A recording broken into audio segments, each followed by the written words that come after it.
mês de outubro é conhecido como o mês do professor, temos aí o dia 15. A melhor maneira de comemorar essa data é refletir sobre o nosso trabalho. Quero chamar, então, para compor a mesa, em primeiro lugar, o presidente do sindicato, o professor Luiz Antônio Barbagli. Luiz. Vamos lá, Luiz.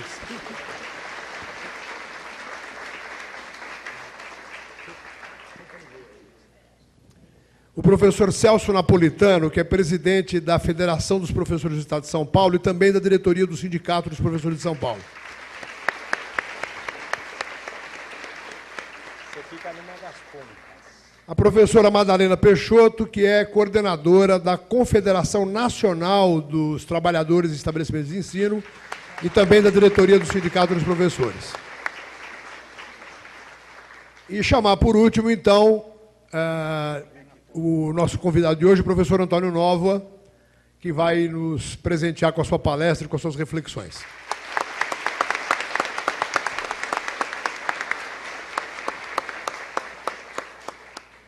Eu queria fazer uma breve, muito breve mesmo. Pode sentar, né? Pode, claro. Casa de vocês. Uma breve síntese, se é possível, isso da figura que nos visita hoje. O professor Antônio Nóvoa é reitor da Universidade de Lisboa e professor catedrático da Faculdade de Psicologia e Ciências da Educação da mesma universidade.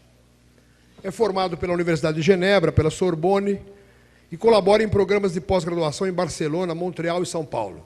Foi professor convidado da Universidade de Colômbia e pesquisador visitante da Universidade de Oxford. Desenvolve, portanto, uma intensa atividade acadêmica em seu país e no exterior. Sua produção inclui mais de 150 títulos entre artigos científicos, capítulos de livros e livros, mais da metade publicados em línguas estrangeiras e com forte impacto na área da educação, já que tem sido presença obrigatória em atividades que discutem os processos educacionais e o papel do professor. Na USP, na Universidade Federal da Bahia, pelo menos 4 teses foram desenvolvidas e defendidas sob a sua orientação. Sua presença entre nós nesta atividade do Simpro, São Paulo, enriquece uma discussão que há muito tempo o nosso sindicato promove. Quais as relações que se estabelecem entre o aprimoramento da nossa atividade educacional e as condições objetivas em que o trabalho docente se desenvolve? A contribuição do professor Nóvoa, nesse sentido, é inestimável. Nosso convidado pertence àquela linhagem de estudiosos das questões educacionais que veem a pedagogia não como uma construção teórica abstrata e deslocada do terreno da nossa existência social, isto é, como trabalhadores. Foram justamente as reflexões que o professor Nóvoa tem feito em torno desse tema que motivaram o nosso convite. Ouvi-lo nesta tarde, quase às vésperas do Dia do Professor, é uma excelente oportunidade. Eu desejo, então, boas-vindas ao professor Nóvoa e agradecer sua presença. Obrigado. Sou eu, né? Tá bom. Bom, boa tarde, senhoras e senhores professores. Eu estou fazendo a saudação em nome da direção do Sindicato dos Professores de São Paulo. Nós temos presentes, além de professores e professoras, vários convidados de outros sindicatos do Estado, do país. Nós temos também a companhia da professora Madalena, que preside a nossa confederação e também faz parte da direção do Sindicato dos Professores de São Paulo. E essa, como disse o professor Faro, é a última das atividades que nós estamos fazendo com relação aos 10 anos da Lei de Diretrizes e Bases da Educação. O professor Nóvoa fará a apresentação e, ao final, eu fiquei encarregado de fazer a ele 4 perguntas. E a última das perguntas é o tema que nos norteará nas palestras do ano que vem, que é como será o futuro dos professores, como nós estaremos entendendo a escola daqui a uns 10 anos, mais ou menos. Nós estamos começando a trabalhar nesse assunto, como eu disse, é o tema do próximo ano. Então, novamente, eu agradeço a presença de vocês. Eu vou passar primeiro a palavra à professora Madalena, que fará uma saudação a nós, depois ao professor Celso, que também fará a saudação, e aí o professor Nóvoa iniciará a palestra. Boa tarde e bom serviço a nós. Boa tarde a todos e a todas. Eu trouxe uma breve saudação da nossa confederação, da diretoria, representando a diretoria da nossa confederação. Uma pessoa, quando ela é consciente, ela é capaz de conhecer o seu tempo, os seus limites e possibilidades. Ela é capaz de conhecer a si mesma, ela sabe compreender os outros, ela sabe se agregar nas inúmeras possibilidades que as relações humanas nos oferecem. Uma categoria, quando é consciente, é aquela que conhece também a si mesma. Conhece o seu tempo, possibilidades e limites. Conhece sua importância e sabe lutar pela valorização do seu trabalho. Não como um trabalho individual, mas como uma praxis social. Uma categoria consciente é aquela que cria e fortalece suas organizações e que sabe se agregar. A nossa categoria é uma categoria há muito tempo consciente no Brasil. Ela criou os seus sindicatos e sabe fortalecê-lo através de sua ação. E criou a sua entidade nacional. A Confederação, a CONTEE, é a nossa entidade nacional, que congrega os trabalhadores de educação do setor privado de ensino no Brasil. A CONTEE luta, juntamente com as outras entidades de educação, pelas políticas públicas de valorização do trabalho e de valorização da educação. Eu represento esta confederação e, em nome da diretoria, eu saúdo os professores e professoras de São Paulo. Hoje, dia 5, nós comemoramos o Dia Mundial dos Professores, que tem como tema escolhido para este ano, docentes de qualidade para uma educação de qualidade. E o Simples São Paulo comemora esse dia nos dando um grande presente, trazendo o professor Nova para falar de formação para a docência e sobre os desafios do trabalho da docência na atualidade. Nós que amamos o nosso trabalho e sabemos da sua importância, comemoramos o nosso dia refletindo sobre ele. O nosso trabalho é ensinar, mas para ensinar é preciso aprender sempre. Feliz Dia dos Professores, muito obrigada. Eu vou citar o fato recorrente que hoje é o Dia Mundial Internacional do Professor e queria deixar para vocês aqui a minha sensação de orgulho.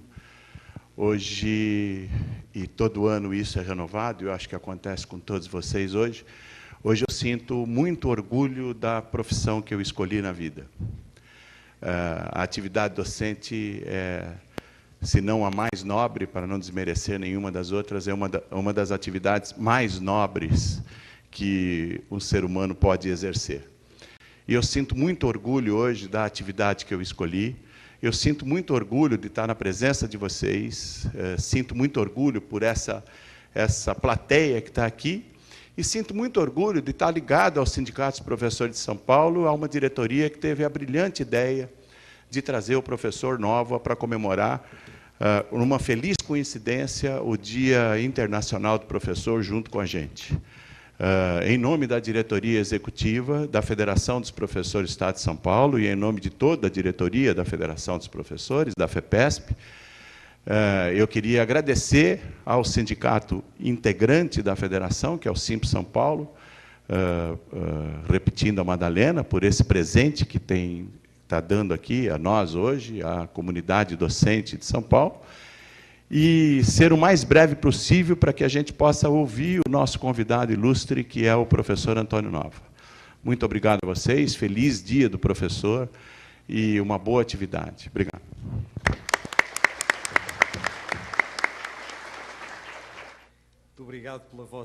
Muito obrigado pela vossa presença.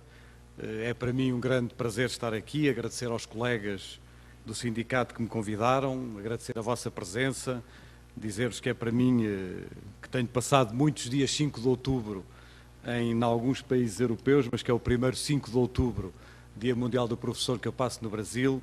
É para mim uma grande honra e um grande prazer estar aqui convosco, não é? A comemorar, a celebrar e a refletir sobre as questões do Dia Mundial do Professor. Não é? Curiosamente, o dia 5 de outubro é também o dia da implantação da República em Portugal, não é? E é um dia feriado em Portugal pela implantação da República. E em Portugal, por causa disso, nem sempre o Dia Mundial do Professor é comemorado da melhor maneira, uma vez que as celebrações da República às vezes prevalecem sobre a do Dia Mundial do Professor. eu vou tentar trazer-vos uma reflexão, que é uma reflexão ao mesmo tempo simples, mas que é uma reflexão que eu espero razoavelmente polémica. Isto é, não pretenderei propriamente fazer uma apresentação popular, mas tentar chamar a atenção para alguns aspectos e para alguns aspectos da profissão que a mim me parecem centrais nos dias de hoje e que poderão ir, em alguns casos, e depois felizmente teremos um período de perguntas e de respostas onde isso poderá ser esclarecido, poderão ir contra algumas das vossas convicções e devo dizer até contra algumas das minhas convicções. Mas eu julgo que estamos num momento em que precisamos de refletir abertamente e refletir com grande liberdade sobre as questões da educação e é isso que procurarei fazer convosco ao longo desta hora da palestra. Procurei falar devagar, para que vocês me entendam, mas se às vezes começar a falar um pouco mais depressa, como os portugueses gostam de falar, peço que me assinalem e que me façam sinal sobre isso, não é?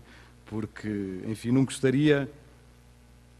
Eu já disse isso um dia numa palestra, que eu acho que gosto de quase tudo do Brasil, não é? Para não dizer mesmo tudo, não é?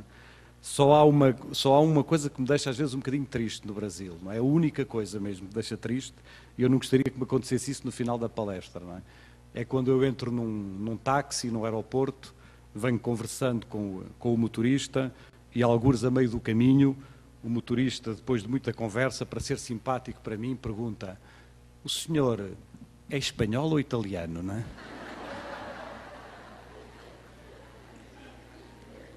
E eu confesso que fico sem saber o que é que é de responder, não é? E faço assim um ar um bocadinho triste, como quem, bom, nem vale a pena estar a dizer o que sou, não é? Porque, de maneira que para que vocês não me perguntem no final se eu sou espanhol ou italiano, tentarei falar devagar. O meu último livro, que foi um livro bastante polémico, eu sei que os telões estão muito separados, espero que vocês não fiquem com dor de pescoço, não é? Porque eles estão muito longe, mas espero que se veja bem. O meu último livro, que foi um livro bastante polémico em Portugal, começava por ter um título bastante enigmático. E o título era Evidentemente. Ponto final. Ponto final é importante no título, não é? E muita gente me perguntava, as pessoas acharam, mas porquê evidentemente? Não é? Bem, o título tem muitas razões, porque se vocês começarem a desconstruir a palavra, veem que a palavra pode ser desconstruída de muitas maneiras. Está lá a palavra ente, por exemplo, está lá a palavra vidente, mas a razão principal do título do livro, que era uma crítica à maneira como se discute a educação hoje em dia, e em particular à maneira como se discute a educação na mídia, como certos intelectuais, que aliás nós reconhecemos como pessoas prestigiadas, dizem tanta banalidade, dizem tanta coisa falsa sobre a educação, como se permitem dizer tantas coisas que são uma espécie de uns dogmas, de umas evidências, mas que não têm um conhecimento informado na área da educação, a maneira como se intervém publicamente no debate sobre a educação é tão pobre hoje em dia que eu escolhi este título para dizer, e esta é a principal razão do título, tudo o que é evidente, mente.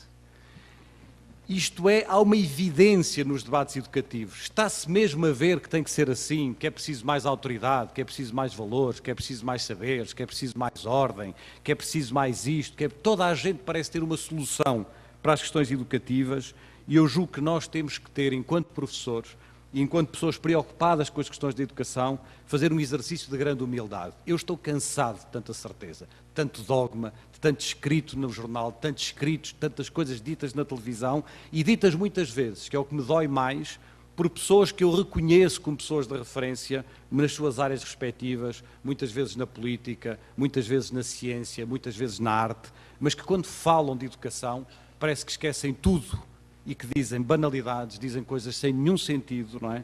Como se de repente todas as soluções consistissem em regressar a uma mítica escola de há 30, 40 ou 50 anos atrás, escola que aliás nunca existiu, mas que as pessoas mitificam, não é? Como uma espécie de solução para todos os problemas da escola.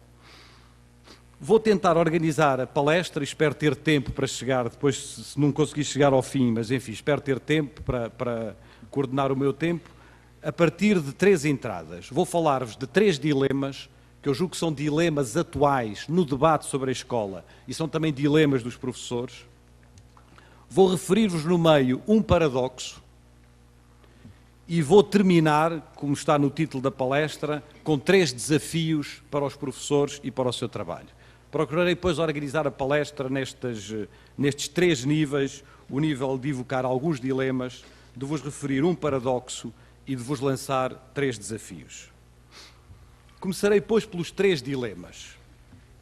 E dilemas é a palavra certa que eu escolhi. Isto é um dilema, como vocês sabem, é qualquer coisa que não tem propriamente uma resposta boa e uma resposta má. Não há uma resposta certa e uma resposta errada para um dilema. Um dilema é isso mesmo. É uma dúvida, é uma hesitação. São coisas que podem ser argumentadas num sentido e noutro. São decisões que nós só conseguimos ponderar através do conhecimento, mas também através dos nossos valores e que, portanto, o que eu vos vou sugerir como dilemas e a maneira como eu os entendo, vocês poderem dar uma outra resposta e, portanto, a ideia do dilema é justamente essa ideia de uma dúvida e não propriamente dizer o que está bem é isto e o que está mal é aquilo. Não é um manicaísmo, é justamente uma situação dilemática que nos põe perante decisões e, mais do que perante decisões, perante deliberações. E o primeiro dilema, e que é um dilema muito difícil para todos nós, na minha opinião, eu equaciono deste modo: escola centrada no aluno ou escola centrada na aprendizagem. É um dilema muito importante hoje em dia, porque todos nós que estamos aqui partilharemos certamente a ideia de que a escola deve estar centrada no aluno. E eu, contra mim próprio e contra algumas das minhas convicções, vou aqui defender, por razões que vos vou procurar explicar, uma escola centrada na aprendizagem. Mas, como vos digo, não é porque uma esteja certa e outra esteja errada. É um dilema que eu enfrento hoje em dia e enfrento da maneira que eu vos vou explicar e decido, neste momento em que vos estou a falar, dia 5 de outubro de 2006, decido este dilema na minha cabeça, defendendo uma escola centrada na aprendizagem. Eu tenho vindo, uma parte do livro, do evidentemente, de que eu vos falei, é sobretudo uma crítica ao que eu designo pelo transbordamento da escola. Eu não sei se a palavra transbordamento vos diz alguma coisa, dizem transbordamento como um copo que transborda, qualquer coisa que transborda, não é? E a ideia que eu tenho da escola é que a escola hoje é uma escola transbordante, no sentido em que ela tem um excesso de missões. A sociedade foi lançando para dentro da escola todas as missões, e eu poder-vos enunciar aqui dezenas de missões que a escola pede à sociedade, e essas missões foram sendo lançadas para dentro da escola e foram sendo apropriadas pelos professores, com grande generosidade, com grande voluntarismo, mas traduzindo muitas vezes a um excesso de dispersão, a uma dificuldade de definir prioridades, como se tudo fosse importante e como se tudo fosse igualmente importante dentro das escolas. Eu julgo que muitas das nossas escolas são hoje em dia grandes instituições distraídas, distraidoras, dispersivas, incapazes de um foco, incapazes de definirem estratégias claras. E é claro que quando começamos a enunciar cada uma destas missões, e eu poder-vos-ia, não vou fazê-lo agora, depois talvez nas perguntas eu faça, enunciar uma intervenção recente que fiz no Parlamento Português, em que mostrava as leis publicadas em Portugal nos últimos 6 meses, cada uma destas leis, nenhum de nós ousaria criticá-la. Sobre a prevenção do património, sobre a educação sexual, sobre a educação para a saúde, sobre a prevenção dos acidentes rodoviários, sobre as questões da segurança, sobre a prevenção dos maus tratos, sobre as questões da delinquência, sobre a prevenção da toxicodependência. Nenhum de nós ousaria dizer que estas tarefas não são importantes. O problema que se pergunta é: a escola pode fazer isto tudo? E a escola consegue lidar com isto tudo, não é? Portanto, eu creio que há aqui, na minha opinião, um problema de transbordamento que nós temos que enfrentar e que eu, na minha opinião, enfrento dizendo tudo isto é importante, desde que não esqueçamos que a nossa prioridade primeira é a aprendizagem dos alunos. E porquê a aprendizagem dos alunos? A pedagogia tradicional, como todos sabem, era uma pedagogia baseada nos conhecimentos e na transmissão dos conhecimentos. A grande ruptura da pedagogia moderna, da pedagogia inventada pela Escola Nova aqui no Brasil, da pedagogia inventada pelas grandes rupturas da década de 20 e 30 do século passado, foi dizer quem deve estar no centro do sistema. Quem deve estar no centro da nossa atenção são os alunos. É a grande emergência da psicologia, é a grande emergência dos grandes movimentos do pedocentrismo, em que colocam a criança no centro das atenções e no centro do sistema. A minha opinião, hoje, é que esta pedagogia moderna necessita de ser reinventada. Que esta pedagogia moderna, baseada num conjunto de ciências que foram muito importantes há 60 ou 70 anos atrás, tem de ser reinventada na sociedade contemporânea. E a maneira como nós a poderemos reinventar é dizer, não se trata de centrar a escola nem nos conhecimentos, como advogava a pedagogia tradicional, nem nos alunos, como advogava a pedagogia moderna, mas sim na aprendizagem. E é evidente que esta aprendizagem implica alunos, não há aprendizagem sem alunos. A aprendizagem implica uma pessoa, um aluno concreto, implica o seu desenvolvimento harmónico, o seu bem-estar. Mas uma coisa é dizer que o nosso objetivo é centrar-nos no aluno e outra coisa é dizermos que é centrar-nos na aprendizagem do aluno, não é? E definirmos isso como a nossa prioridade do trabalho dentro das escolas. E a aprendizagem necessita também dos conhecimentos. E os conhecimentos foram, há que o reconhecer, durante algum tempo, uma espécie de paradigma ausente de muitas práticas pedagógicas. Eu creio que a melhor palavra e a melhor fórmula que define isso é uma fórmula que todos nós aqui já repetimos mais do que uma vez, que eu próprio já defendi mais do que uma vez, mas que hoje não defendo, que é a fórmula do aprender a aprender, não é?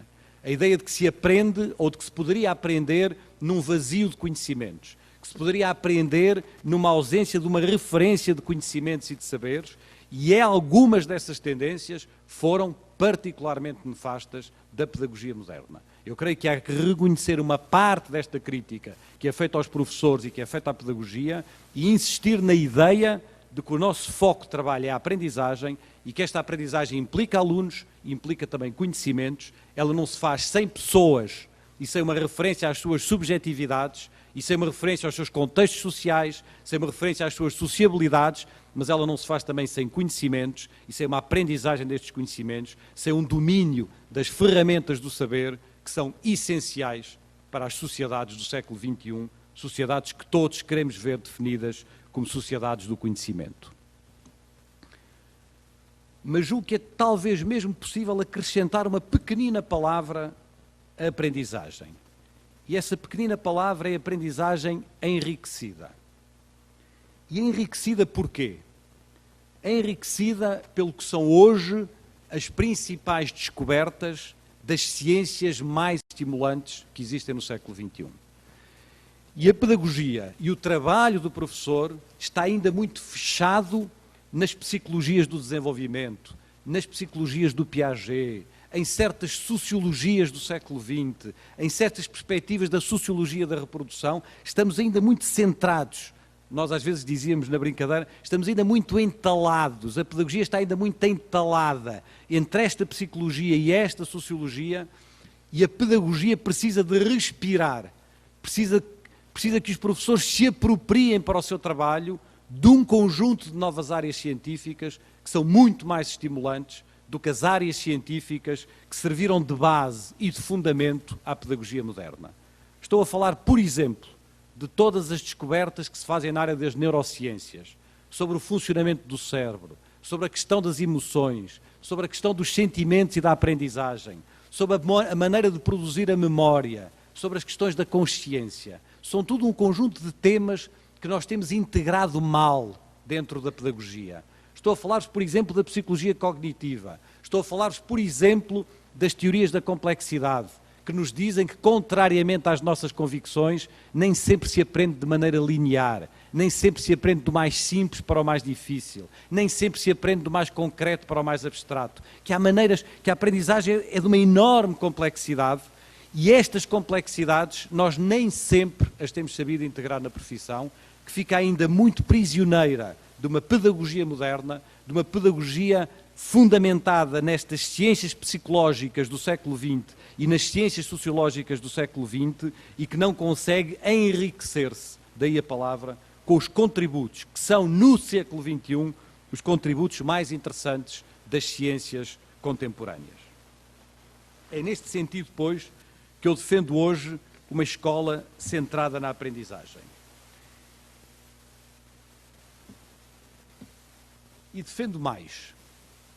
Defendo uma separação, que é uma separação talvez analítica, que é uma separação difícil de fazer na realidade entre dois conceitos. Entre o conceito de escola e o conceito de espaço público da educação. Estes conceitos, neste momento, estão confundidos.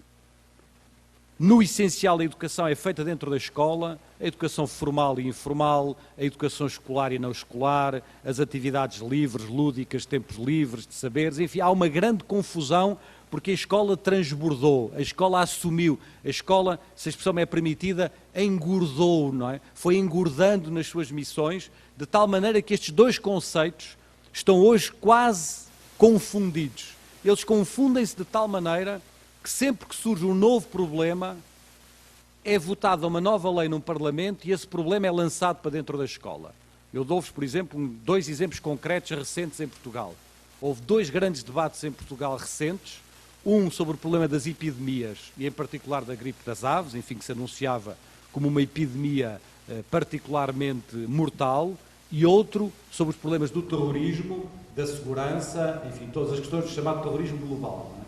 A maneira como a sociedade portuguesa resolveu esses problemas foi introduzindo no currículo da escola estas duas componentes, não é? E lançando para dentro da escola o essencial da resolução destes dois problemas. Não é? Passa a ser o problema da escola. Se a escola souber prevenir, souber educar, souber preparar as criancinhas e os seus jovens, o problema fica resolvido. O problema é que o problema não fica resolvido. Não é? Quer dizer, e, portanto, há uma espécie de confusão entre estas duas dimensões. E quando eu defendo uma escola centrada na aprendizagem, que é uma escola menos transbordante, eu não sei qual é a palavra, qual é o contrário de transbordante, não consigo encontrar um conceito. Há um conceito que eu utilizei no livro, mas não gosto dele, portanto não me parecia muito útil, que é o conceito de retraimento. Imaginem uma escola anti-transbordante, não é? Que se, enfim, mais direcionada e que permita a este espaço público da educação respirar. E a respiração deste espaço público da educação, e alguns de vocês reconhecerão aqui, obviamente, do ponto de vista teórico, o apor do filósofo alemão Jürgen Habermas neste debate do que é o espaço público, não é? Neste espaço público da educação tem que haver mais família e mais responsabilidade das famílias, não é? Tem que haver mais comunidades locais e mais responsabilidade das comunidades locais. Tem que haver mais associações, mais grupos culturais e mais responsabilidade destes grupos culturais. Tem que haver mais responsabilidade das entidades do trabalho, das empresas, dos lugares de trabalho da sociedade. Tem que haver mais responsabilidade das igrejas, das diversas igrejas. Tem que haver mais responsabilidade das entidades científicas. Tem que haver um maior compromisso das entidades da saúde, das instituições da saúde, etc, etc, etc. Isto é, só é possível defender uma escola centrada na aprendizagem se ao mesmo tempo defendermos um reforço deste espaço público da educação onde se possam exercer um conjunto de missões e de atividades que hoje estão jogadas para dentro das escolas.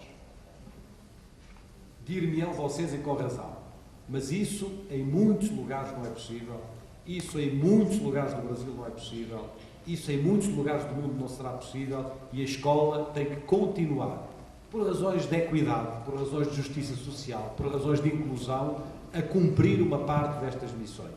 E a minha resposta é, obviamente, estou inteiramente de acordo com isso.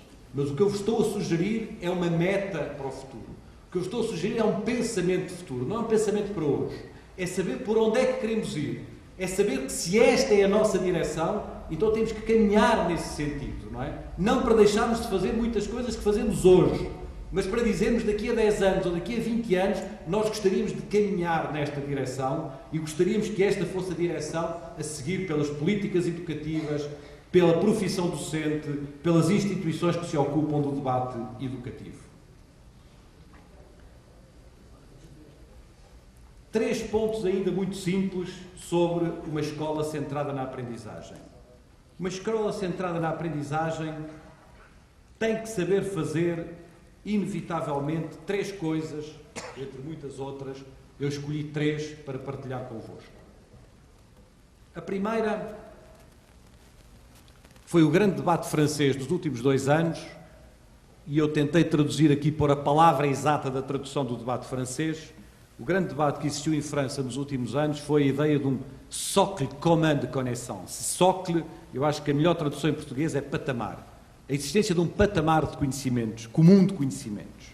E os franceses chamam mesmo à sua nova reforma, dão-lhe mesmo um título. E o título é fazer com que todos os alunos tenham verdadeiramente sucesso. E diz o autor dessa reforma, a chave desta reforma é a palavra todos e a palavra verdadeiramente. Isto é, não podemos continuar a apregoar, como temos feito ao longo dos últimos 100 anos, uma escola única, uma escola obrigatória, uma escola inclusiva, que no fundo é uma escola que está permanentemente a excluir, não é? E uma escola que não consegue que no final de 8 anos de escola obrigatória, ou no caso português, no final de 9 anos de escola obrigatória, todas as crianças saiam com um patamar comum de conhecimentos, não é? E as pessoas perguntam, mas isso é possível?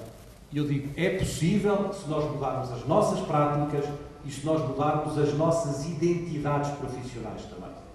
Os professores gostam muito, todos, desde o ensino superior até ao ensino médio, gostam muito em função de uma turma. Aliás, isto era ensinado. Isto foi ensinado durante muito tempo nas escolas normais. Durante muito tempo nas escolas normais foi ensinado, numa turma, há sempre mais ou menos 1/3 de crianças boas, 1/3 de crianças assim e 1/3 de crianças más, não é? Fazia parte da famosa curva de Gauss, fazia parte das aprendizagens do currículo das escolas normais.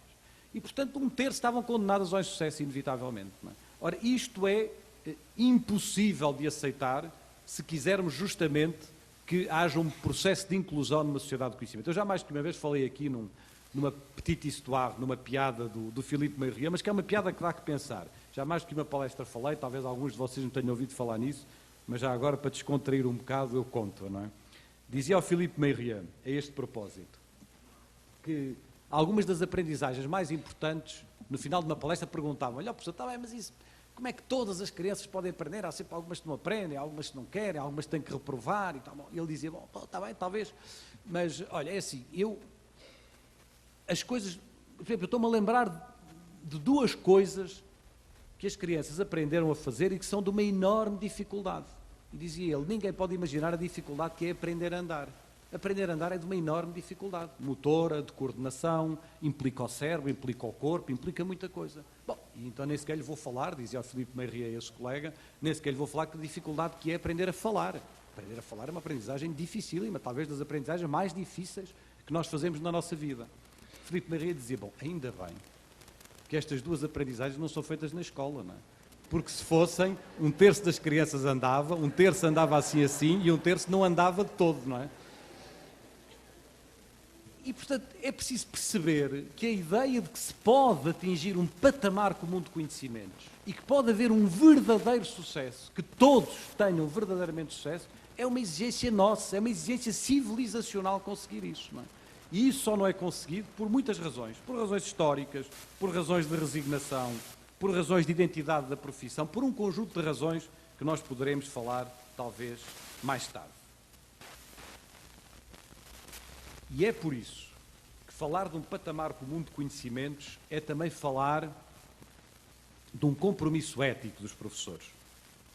De um compromisso ético com este sucesso. E nós, muitas vezes, infelizmente, não tivemos este compromisso ético. Aconteceu mesmo em Portugal e na Europa, não sei se aqui no Brasil acontecia isso ou não, e não me vou pronunciar sobre o Brasil, mas aconteceu até há muito pouco tempo em Portugal. Eu estou a dizer uma mentira, não é até há muito pouco tempo, acontece ainda hoje em Portugal, que é diferente, não é? Acontece ainda hoje em Portugal que a profissão de professor muitas vezes reconhece como os melhores professores aqueles que reprovam mais alunos, não é? E reconheço que os melhores professores, os que são mais exigentes, os que reprovam mais, os que têm pautas em que há mais alunos, e eu muitas vezes já disse isso em várias reuniões com professores, ainda bem que os médicos não se lembraram de fazer da mesma maneira, não é? Senão os melhores médicos eram aqueles que matavam mais doentes, não é? E, portanto, ainda bem que a profissão médica não se construiu com esta mesma cultura profissional que é absolutamente absurda, não é? O patamar comum de conhecimentos, e aqui vem a palavra verdadeiramente da Reforma Francesa, o sublinhado da palavra verdadeiramente implica também uma coisa de que nós muitas vezes não gostamos muito, nós professores muitas vezes não gostamos muito, que é um debate sobre os resultados escolares. Não há patamar comum de conhecimentos, não há verdadeiramente sucesso se não houver uma avaliação dos resultados escolares. A ideia de que o sucesso se faz não medindo, não avaliando, não é? E que, portanto, as pessoas vão, a gente fazendo não sabe muito bem o quê, é obviamente contraditória com a ideia de uma escola centrada na aprendizagem. A ideia de uma escola centrada na aprendizagem é uma escola em que os professores dão a maior das atenções aos resultados escolares dos alunos. Dão a maior das atenções a que todos obtenham um conjunto de resultados escolares, não é? E não são indiferentes a esta questão. Não são indiferentes ao insucesso dos alunos, não são indiferentes aos seus resultados escolares. Mas uma escola centrada na aprendizagem é também uma escola capaz de ser uma escola que põe em prática mecanismos de diferenciação pedagógica. A diferenciação pedagógica é, provavelmente, a descoberta mais importante da pedagogia moderna. Descoberta feita no princípio do século XX, quando se saiu da ideia famosa da chamada pedagogia simultânea, que era a pedagogia tradicional mais básica, isto é, tratar todos os alunos como se fossem um só, tratar todos os alunos como uma massa uniforme e passar a dizer que é preciso que cada aluno receba um tratamento diferenciado e um tratamento específico. Andamos a repetir isto há 100 anos.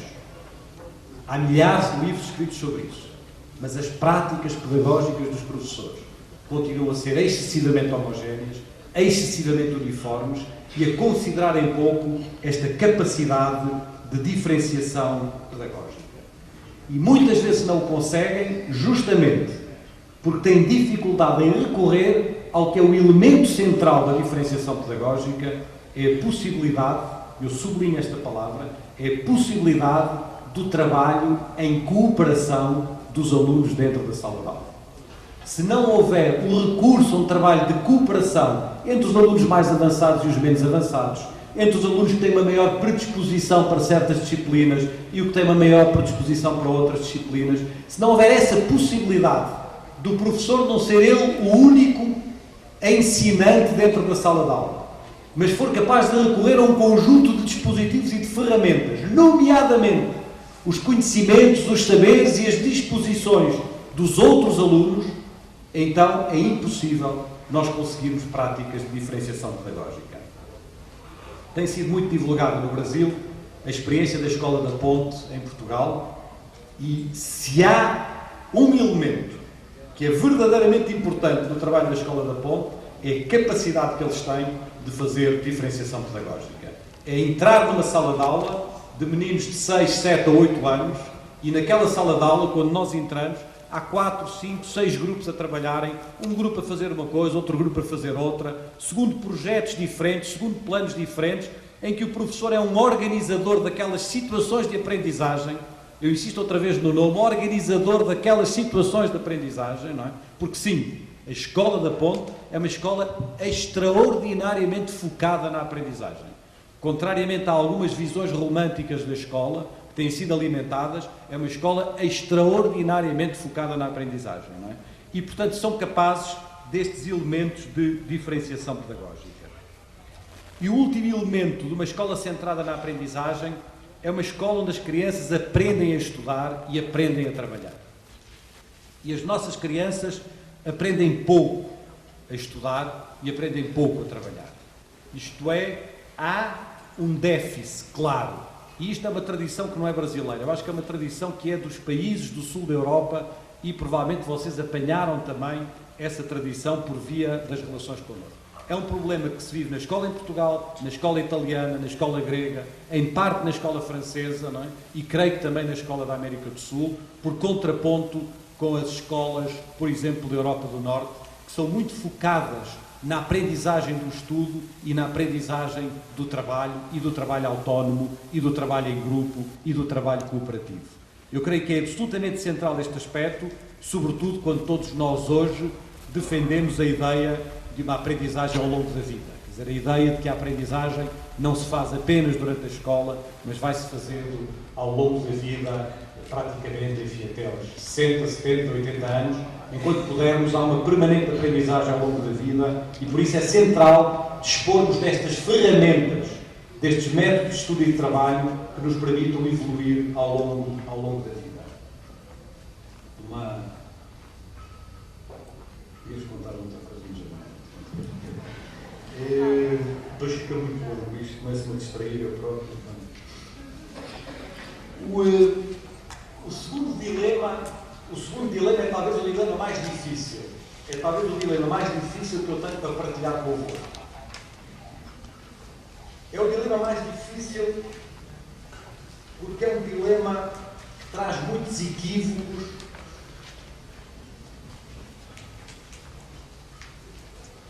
Bom, eu vou pôr o título do dilema. Escola como comunidade ou escola como sociedade? E vocês veem, quando eu sublinho sociedade, que o meu coração, no dia 5 de outubro de 2006, pende para o lado da sociedade. E digo isto porque não acho que seja uma coisa correta ou outra menos correta. São pontos de vista num determinado momento e numa determinada fase da nossa reflexão e eu procuro, sobretudo, partilhar convosco o que estou a pensar num determinado momento.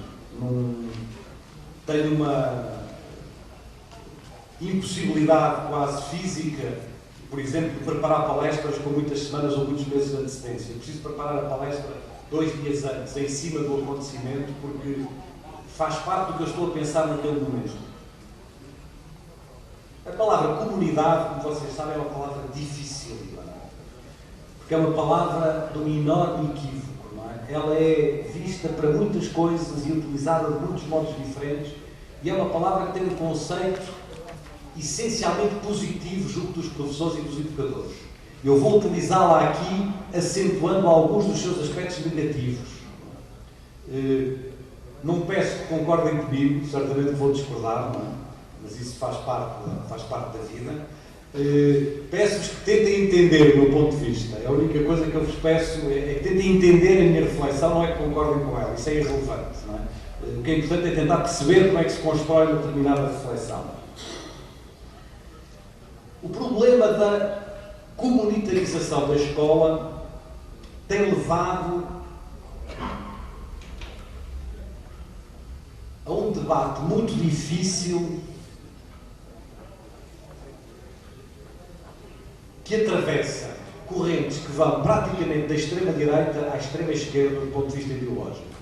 Vocês encontram pessoas a defenderem a escola como comunidade e este conceito nas franjas mais radicais da direita e nas franjas mais radicais da esquerda política. E percebe-se porquê. É preciso que percebe-se porquê. Por exemplo, se vocês forem aos Estados Unidos da América, o grande debate sobre a privatização do ensino, hoje em dia, é um debate económico, é um debate do mercado, e eu já virei a ele no terceiro dilema, não é ele que não me interessa assinalá-lo agora, mas é um debate também da comunitarização da escola. A ideia de que as comunidades têm o direito de impor os seus valores, de impor as suas crenças, de impor os seus princípios a um determinado programa escolar, a um determinado programa de educação.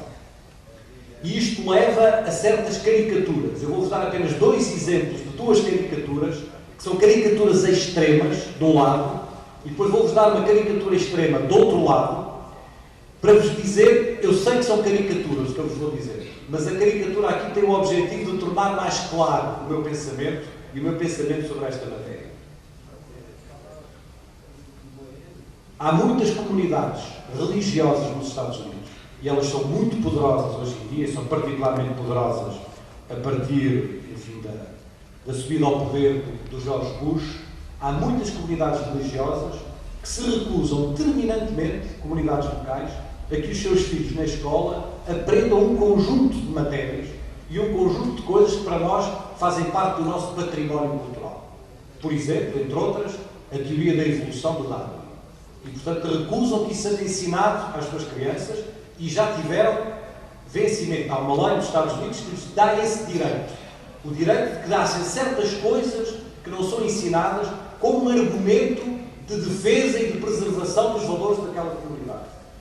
Ora, ensinar e educar é justamente ir além das fronteiras em que uma criança vive, não é?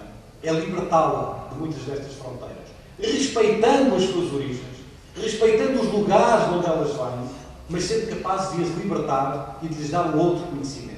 E, portanto, esta visão comunitarista é, a meu ver, uma visão, a agenda comunitarista é uma visão muito perigosa, na minha opinião. Outra caricatura, e que é uma caricatura grave hoje em dia, porque é uma caricatura que vai contra o fundamento mesmo da ideia da escola pública, tal como ela se desenvolveu a partir do século XIX, é a ideia de que as crianças e os jovens devem ser ensinados em casa e não devem ir à escola. A chamada homeschooling, o ensino doméstico. Hoje em dia, na altura em que eu vos falo, 2 milhões de crianças, não são 2 milhares, são 2 milhões de crianças norte-americanas não vão à escola. São ensinadas em casa. E o argumento é o mesmo. Não queremos que elas tenham contactos com outros grupos, outras raças, outras pessoas, pobres ou ricas. Não queremos que elas aprendam coisas que não deviam aprender na escola. Queremos que elas sejam educadas nos nossos valores, etc, etc, etc. E, portanto, está-se a criar neste momento nos Estados Unidos, e não é só nos Estados Unidos, uma espécie de um sistema educativo paralelo, não é? Baseado neste argumento comunitário e de preservação dos valores das comunidades. Que é um argumento que vocês encontram também do outro lado do espectro político. É preciso preservar as culturas locais, é preciso preservar as culturas de origem das crianças, é preciso respeitar essas culturas, etc. E isso depois leva também a outras caricaturas. Uma dessas caricaturas, para mim, muitos discordarão, mas para mim é um absurdo, não é? É, por exemplo, a abertura de uma escola que eu visitei quando fui professor na Columbia University há 3 anos atrás. Nessa altura abriu em Nova Iorque uma escola para jovens, uma escola do ensino médio. Não era bem do ensino médio, começava um bocadinho antes do vosso ensino médio, que era uma escola dirigida onde só se podiam inscrever jovens de tendência homossexual. E isto e essa escola existe, não é? E a ideia era uma ideia de um certo radicalismo multicultural de esquerda, que é preciso proteger estes jovens, protegê-los de uma certa acusação, protegê-los de um conjunto de coisas a que são sujeitos nas escolas normais e, portanto, para mim, tudo o que seja fechar as crianças por uma ou por outra razão e fechá-las dentro de comunidades muito... onde as fronteiras estão muito definidas, é para mim um erro. E este erro é talvez hoje em dia um dos dilemas mais importantes que nós vamos ter que enfrentar nas próximas décadas do ponto de vista das políticas públicas. Porque as políticas de privatização e de liberalização do ensino, por exemplo, os cheques de ensino, a ideia de que não se deve financiar as escolas, mas que se deve financiar os pais, e os pais então põem a criança na escola que quiserem, vai certamente arrastar este princípio de que cada grupo social vai ter a sua própria escola, não é? E esta escola vai ser uma escola mais disciplinada, vai ser uma escola mais coerente, vai ser uma escola mais ordeira, certamente, mas vai ser uma escola infinitamente mais pobre do que a escola onde há um convívio entre vários grupos, onde há esse debate entre vários grupos, onde há esse diálogo entre vários grupos. E é nesse sentido, e também num outro, muito polémico, que eu aqui vos vou trazer, pedindo-vos de novo que tentem seguir-me no meu raciocínio, que eu defendo que a escola deve ser muito mais uma sociedade do que uma comunidade.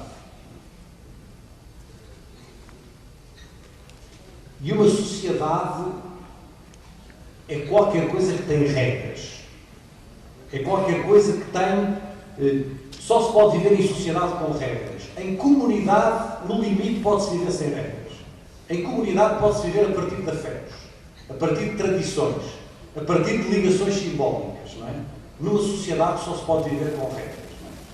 E o mesmo Filipe Meia que eu vos citava há pouco, dizia ele, também provocatoriamente, eu estou a acompanhá-lo na provocação, dizia ele, muitos dos jovens, que nós designamos como sendo os jovens mais problemáticos, os jovens pré-delinquentes, aquelas etiquetas que nós colocamos, muitos destes jovens, dizia o Meia, têm comunidade a mais.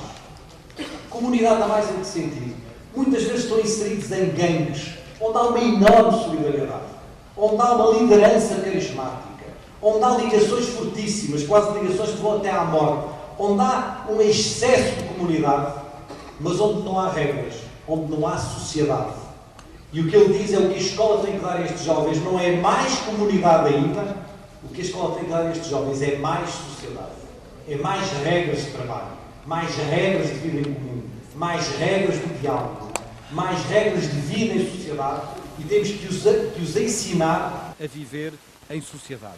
Eu acho que muitas vezes nós cedemos em demasia às culturas infantis, cedemos em demasia às culturas juvenis, cedemos em demasia às tradições comunitárias ou comunitaristas, se quisermos dar um sentido mais crítico, e eu julgo que a escola se tem que afirmar justamente numa crítica a esta infantilização e numa crítica a esta comunitarização. E isto faz-se passando este dilema, resolvendo este dilema pelo lado da escola como sociedade e não pelo lado da escola como comunidade. É isto, aliás, que permite uma frase muito bonita do Filipe Meia que eu partilho convosco. Dizia ao Filipe Meia: é preciso que as crianças se sintam suficientemente semelhantes para poderem falar umas com as outras. Para falarmos é preciso termos semelhanças, é preciso termos linguagens comuns, é preciso termos culturas comuns, é preciso que sejamos suficientemente semelhantes para falarmos uns com os outros e, ao mesmo tempo, suficientemente diferentes para terem qualquer coisa a dizer umas às outras. Isto é preciso que sejamos ao mesmo tempo semelhantes e que tenhamos as nossas diferenças para que esta partilha e este diálogo possa ser um diálogo enriquecedor. E creio que é neste desafio que se pode resolver uma parte dos dilemas de uma escola como sociedade e não de uma escola como comunidade. E por último, vou mais depressa agora, peço desculpa, vou mais depressa. O terceiro dilema. O terceiro dilema é talvez um bocadinho mais fácil, de enunciar. É a escola como serviço ou escola como instituição. Eu julgo que grande parte, hoje em dia, dos debates e das políticas educativas tendem a ver a escola como um serviço. Um serviço que se presta às famílias, um serviço que se presta às crianças, um serviço que se presta a alguém, e menos como uma instituição. Ora, eu julgo que justamente o que é mais grave em muitas das tendências que existem hoje em dia é esta junção entre a agenda comunitarista por um lado e a agenda liberal pelo outro e a agenda da privatização pelo outro, que tende a ver a escola como um serviço que se presta a alguém e não como um lugar onde se institui a sociedade, não como um lugar onde se institui a cultura, não como um lugar onde nos instituímos como pessoas, onde nos instituímos nos nossos direitos próprios, não é? E conseguimos, a partir daí, criar uma palavra livre e uma palavra autónoma nas sociedades contemporâneas. Eu creio que é preciso, nos debates que temos pela frente, recusar todas as tendências que apontam no sentido de considerar a escola um serviço e afirmar a escola como uma instituição. Foi esta afirmação da escola como instituição que permitiu que ela chegasse hoje onde chegou, apesar de todos os problemas, e julgo que é esta afirmação da escola como instituição que vai permitir que ela cumpra grande parte dos projetos que tem pela frente nos próximos anos. Em torno destes dilemas, destes três dilemas que eu, como vos digo, que eu resolvo pelo lado da aprendizagem, que eu resolvo pelo lado da sociedade e que eu resolvo pelo lado da instituição, que me parece que se pode pensar e configurar uma nova identidade profissional. Creio que a identidade profissional dos professores deveria estar muito baseada neste tripé, se é permitida a expressão, que é o tripé da aprendizagem, da sociedade e da instituição. E creio que é a partir dele que eu vou procurar enunciar-vos um conjunto de desafios que eu julgo que nós temos pela frente para os próximos anos. Porque eu julgo que este tripé é verdadeiramente o que define a possibilidade de uma escola baseada na inclusão. Em sociedades do conhecimento, passa a redundância, em sociedades do conhecimento, só há uma maneira de incluir, é conseguir que as crianças adquiram o conhecimento. E a pior discriminação, a pior forma de exclusão da sociedade do conhecimento é deixarmos as crianças sair da escola sem terem obtido nenhuma aprendizagem, sem terem adquirido nenhum conhecimento, sem terem as ferramentas mínimas para se integrarem e participarem ativamente nas sociedades do conhecimento. E esta é, em grande parte, a minha matriz, a matriz que me leva a defender hoje, dia 5 de outubro de 2006, uma escola centrada na aprendizagem. E defendo-a também, porque enquanto comparatista, e depois de ter feito muitos estudos sobre muitos países em todo o mundo, eu percebo que há hoje uma tendência terrível, e essa tendência existe também aqui no Brasil, que há uma tendência terrível entre as escolas para os meninos ricos, que estão centradas na aprendizagem, e a escola para os meninos pobres, que estão centradas em tarefas sociais, assistenciais e outras. Não é? E esta divisão, e eu sei bem o que estou a dizer, e esta divisão que se tem aumentado nos últimos anos. Nas últimas décadas esta diferença tem aumentado. E tem aumentado consideravelmente, configura a possibilidade de duas escolas diferentes, para dois mundos sociais diferentes, e esta seria definitivamente o fim do programa histórico da escola pública, seria definitivamente o fim de tudo aquilo que nós andamos a tentar construir há cerca de 150 anos. E se não formos capazes de voltar, de reverter este ciclo, não é? E de aproximar estas escolas, eu julgo que estamos a prestar o pior serviço possível às causas da inclusão e, sobretudo, às causas dos mais desfavorecidos. Bom, o paradoxo, eu vou passá-lo rapidamente, porque o paradoxo que eu tinha aqui para vos trazer é um paradoxo que vocês conhecem melhor do que eu, e, portanto, eu vou enunciar as palavras, mas enunciá-las de uma maneira, nem vou sequer argumentar, porque acho que não precisa de muita argumentação para poder passar diretamente para os desafios. É um paradoxo, enfim, são coisas que vocês conhecem e, portanto, não vale a pena estar a insistir muito sobre elas. É um paradoxo entre o excesso das missões da escola, o excesso de pedidos que a escola nos faz, que a sociedade nos faz, e, ao mesmo tempo, uma cada vez maior fragilidade do estatuto dos professores. As pessoas têm vindo a perder prestígio, a profissão docente é uma profissão mais frágil hoje do que era há uns anos atrás, e isto é, a meu ver, um enorme paradoxo. Como é que é possível a escola pedir-nos tantas coisas, atribuir-nos tantas missões e, ao mesmo tempo, fragilizar o nosso estatuto profissional? É um paradoxo entre a glorificação, uma espécie de glorificação que todos fazem da sociedade do conhecimento e da importância da sociedade do conhecimento, e, ao mesmo tempo, uma espécie de desprestígio e até uma certa mediocridade, entre aspas, com que são tratados os professores. Como se, de repente, por um lado, nós achássemos que tudo se resolve dentro das escolas e, por outro lado, achássemos que quem está nas escolas são os profissionais razoavelmente medíocres, que não precisam de grande formação, que não precisam de grandes condições salariais e que qualquer coisa serve para ser professor. Não é? É um paradoxo estranhíssimo das sociedades atuais, não é? Este paradoxo entre a glorificação do conhecimento do ponto de vista social e esta espécie de desprestígio a que está sujeita à profissão docente. O nosso colega americano escreveu, David Langley, escreveu um belíssimo artigo aqui há uns 3, 4 anos atrás, que se chamava Ensinar uma profissão dificílima, mas que todos, não estou a dizer aqui exagerado, mas que todos consideram facílima, não é? Isto é uma coisa que toda a gente acha que isto é fácil, porque isto não precisa de grande formação, não precisa de grande saber, não precisa de grandes coisas, basta estar lá, tomar conta das criancinhas, ensinar-lhes umas coisas e pá. Quer dizer, há aqui um paradoxo absolutamente impressionante nos dias de hoje. E finalmente um terceiro paradoxo, que é alimentado muito pelos universitários, que é a retórica do professor reflexivo, a ideia de que a pessoa tem que refletir, tem que ser uma pessoa reflexiva, autónomo, etc. E, ao mesmo tempo, a inexistência de condições de trabalho concretas, desde logo de condições de tempo. A matéria-prima mais importante da reflexão é o tempo. Sem tempo não há reflexão. Ninguém reflete se não tiver tempo. Não é? Portanto, a inexistência de condições de trabalho concretas, não é? E desenvolvimento profissional que possam alimentar essa ideia do professor reflexivo. São paradoxos que nós temos que saber ultrapassar, e para saber ultrapassar esses paradoxos é importante uma mobilização dos professores e é importante certamente um combate grande dos professores e um combate coletivo dos professores.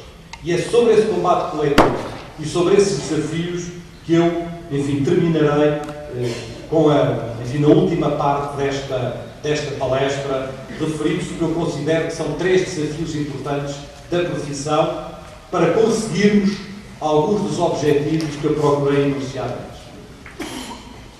São coisas que vocês conhecem, não estou a dizer nada que vocês não conheçam, estou a dar-vos, enfim, o meu ponto de vista. Não é? Como Pierre Bourdieu dizia, um ponto de vista é uma vista a partir de um ponto, não é? E, portanto, eu estou, a partir do meu ponto, estou a dar-vos o meu ponto de vista, não é? E a dar-vos uma... Vocês conhecem aquela história que eu conto num dos meus artigos, que eu acho que é uma história lindíssima, que é de um físico, foi um físico muito influente no século XX, o Szilard. O Szilard, uma vez, virou-se para um colega dele, para o Hans Bethe, e disse: olha, hoje, a partir de hoje, decidi escrever um diário pessoal. Vocês dizem diário, não é? Também. Um diário. A partir de hoje, decidi escrever um diário. E o Hans Bethe falou: vou escrever um diário para quê? E o Szilard disse: olha, vou escrever um diário porque assim Deus fica a conhecer todos os factos. E o Hans Bethe ficou um bocado surpreendido e disse: então, acho bem, mas tu não achas que Deus já conhece todos os factos? E o Szilard respondeu: não, eu sei que Deus já conhece todos os factos, mas Deus ainda não conhece a minha versão dos factos. Não é? E, portanto, o que eu vos estou a dar é a minha versão dos factos, não é? De factos que vocês já conhecem, enfim, mas é uma versão dos factos. Primeiro desafio que eu tenho para partilhar convosco é a ideia de uma melhor organização da profissão. Bom, isto é difícil dizer isto a convite do sindicato, mas como eu já passei por outras dos sindicatos portugueses, não há de ser agora que eu hei de deixar. Eu julgo que os modelos de organização dos professores, e em particular muitos dos modelos sindicais, e de novo não falo do Brasil que não conheço, falo da Europa que conheço melhor, são modelos que não têm sido capazes de atender aos grandes debates da profissão e aos grandes debates da escola. Isto é, eles não se renovaram suficientemente ao longo dos últimos 30 ou 40 anos e ficaram um pouco prisioneiros de um combate que é um combate, chamemos-lhe assim, mais macro, num plano mais macro, que é um plano muito importante. É um plano muito importante sobre as questões salariais, é um plano muito importante sobre determinadas conquistas dos professores, é um debate, é um plano absolutamente essencial, mas eles não conseguiram criar um modelo de organização mais centrado nas escolas. Não é? Então eu julgo que a profissão tem um déficit grande de organização no interior das escolas. Enquanto que outras profissões conseguiram manter estas duas camadas, que é uma camada mais macro, por exemplo, o caso dos médicos, as grandes ordens dos médicos, ou as grandes ordens dos farmacêuticos, ou as grandes ordens dos engenheiros, conseguiram manter um nível de debate político macro muito forte, mas isso nos impediu de terem modelos de organização nas instituições muito mais fortes do que os nossos. Os nossos modelos de organização profissional dentro das escolas são muito débeis, são muito burocráticos. Nós achamos que temos que prestar contas do que fazemos ao Estado, seja lá o que isto significa, não é? Às autoridades. Achamos que não temos que prestar contas do nosso trabalho aos nossos colegas, que não temos que prestar contas dos nossos trabalhos muitas vezes aos diretores das escolas, que o problema é connosco e não é com os outros. Isto é, os modelos de organização da profissão na escola são muito débeis. são muito frágeis e isso tem-nos prejudicado imenso. Eu julgo, portanto, que num dos primeiros desafios que nós temos pela frente é de uma organização da profissão na escola e de modelos de organização na escola, nomeadamente do quadro disto que nós designamos agora, é um termo sociológico um bocadinho tonto, mas enfim, de escola aprendente, não é? Modelos de organização da escola que mudem consideravelmente a forma como os professores se organizam, como a profissão está organizada, a quem é que temos que prestar contas do nosso trabalho? A quem é que temos ou não temos que prestar contas do nosso trabalho no plano da instituição em que estamos inseridos? Como é que é possível encontrar outro modelo de organização mais próximo da realidade institucional e que permita à profissão ter uma capacidade de intervenção que hoje em dia é preciso reconhecer ela não tem. Ela tem no nível político mais geral, na maior parte dos países, mas ela não tem no nível da organização da instituição concreta. E isso, a meu ver, é muito complicado. E não tem no plano do reforço do que nós designamos por colegialidade docente, o colégio de professores, o grupo de professores daquela escola, não é? Em que seja possível consolidar formas de colaboração muito mais fortes. Continuamos a ser, eu julgo que não estou a dizer não estarei a dizer nenhuma asneira também para professores brasileiros, continuamos a ser uma das profissões onde se colabora menos do ponto de vista profissional. Não digo do ponto de vista sindical. Do ponto de vista sindical, até há muitas vezes uma profissão bastante mobilizada, mas muitas vezes do ponto de vista do gesto profissional, do dia-a-dia profissional, da rotina profissional, há um grande déficit de colaboração. E isso é fatal para a nossa organização como profissão e para algumas das coisas que eu vos vou dizer na parte final desta palestra. E dou-vos apenas um exemplo. Um exemplo que provavelmente muitos de vocês conhecerão, apenas um. Eu creio que nós podemos perguntar, podemos saber o nível de humanidade, ou talvez até melhor dizer, do nível de humanitude de uma sociedade, perguntando como é que essa sociedade cuida das suas crianças. E na maneira como essa sociedade cuida das suas crianças, nós podemos apreender a humanidade daquela sociedade, a forma como ela se evoluiu, a forma como ela progrediu ao longo dos tempos.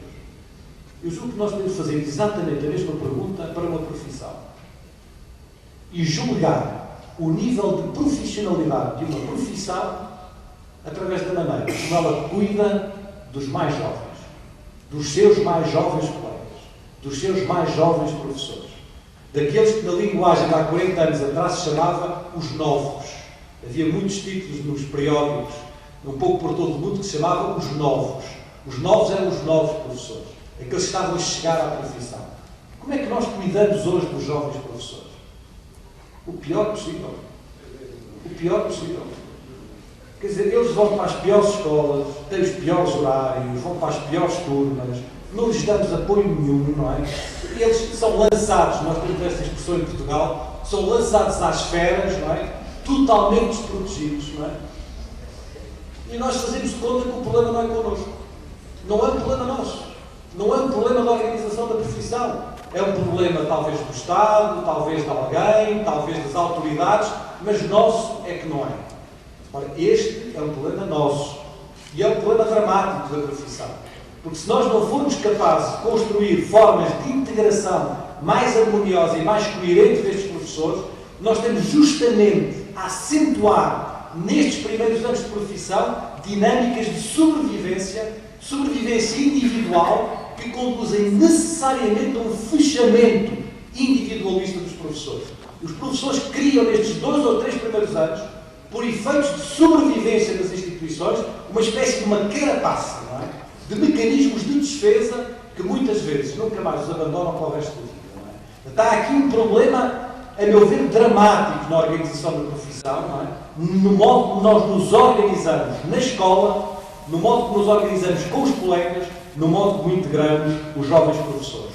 E se não conseguimos resolver isto, teremos muita dificuldade em resolver muitos dos outros problemas que temos pela frente. O segundo desafio prende-se com uma questão que foi, aliás, colocada numa das alocuções no início deste debate, com uma formação que seja mais centrada nas práticas e mais centrada na análise das práticas.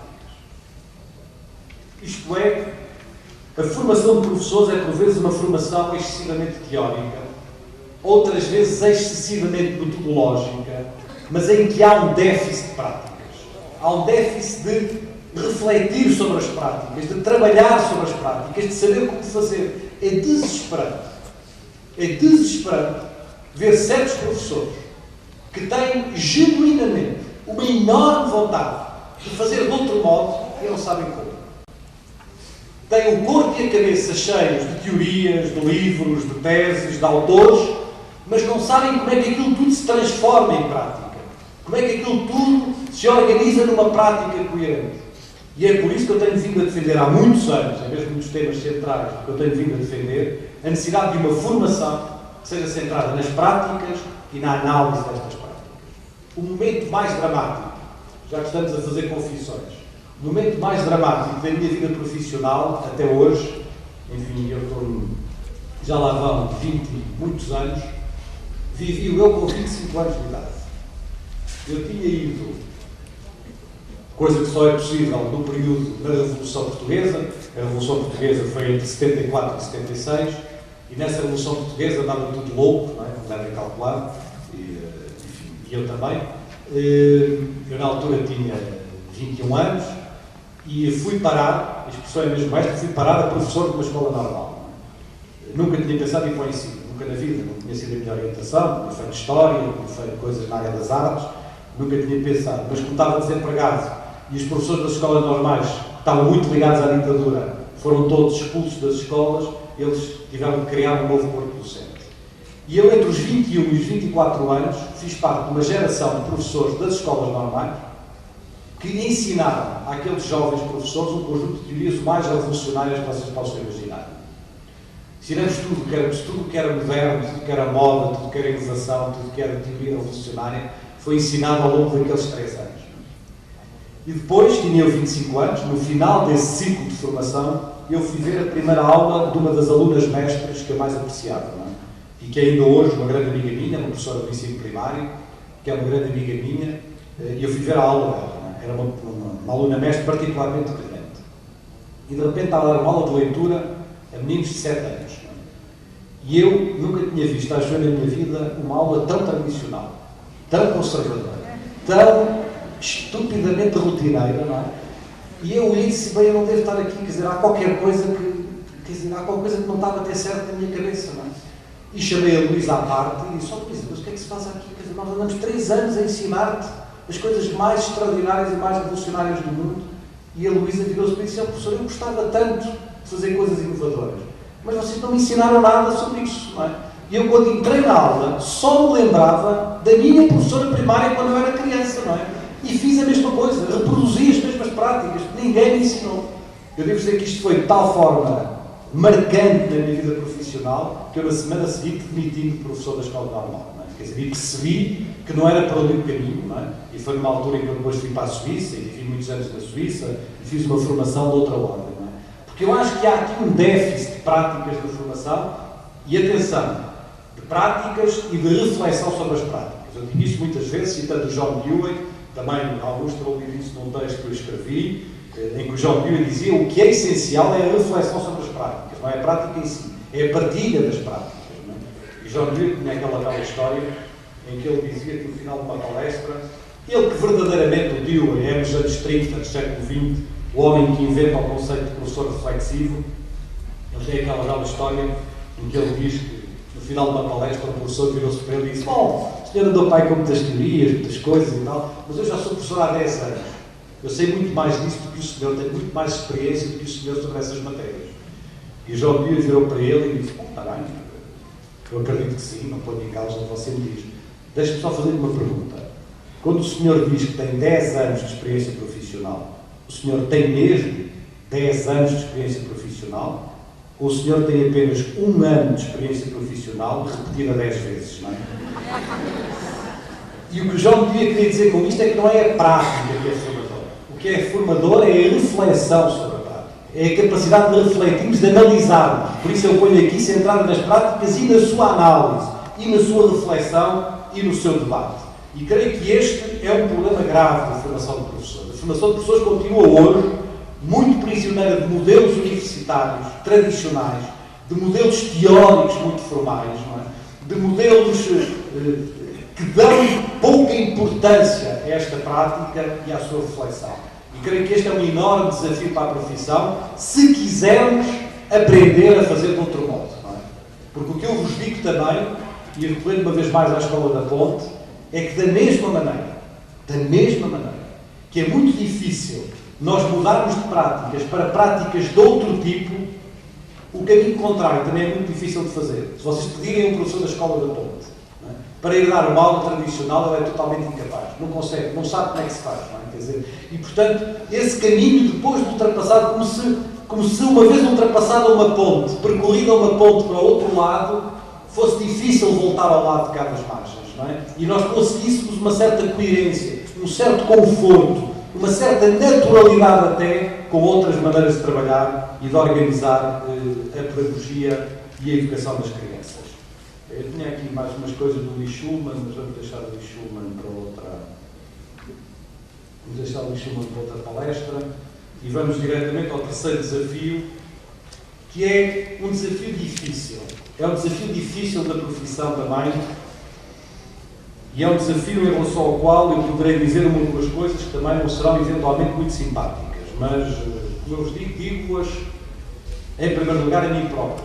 Portanto, eu creio que as pessoas sentem isso. Não é? Uma vez, justamente no sindicato da Federação Nacional dos Professores, que é uma federação, é a federação mais combativa da Federação de Professores, eu tinha feito uma palestra muito grande, e o secretário-geral dessa federação, que estava escandalizado com muitas das coisas que eu tinha dito, subiu ao palco e disse: bom, eu quero dizer que nós só te deixamos ir até ao fim da palestra porque eres tu e porque sabemos de onde é que tu vens, sabemos o que é que tu estás a dizer. Se fosse outra pessoa qualquer, a gente não tinha deixado de dizer muitas das coisas que disseste. Mas quer dizer, eu juro que as pessoas percebem que quando falo disto estou a falar a partir de uma reflexão sobre mim próprio e a partir do que eu julgo que são dimensões importantes da nossa reflexão hoje, e não estou a fazer isto a partir de dizer, de culpar alguém, de responsabilizar alguém, de falar nos outros, etc., que é uma linguagem que eu não pratico e que eu acho que é particularmente insultuosa para os professores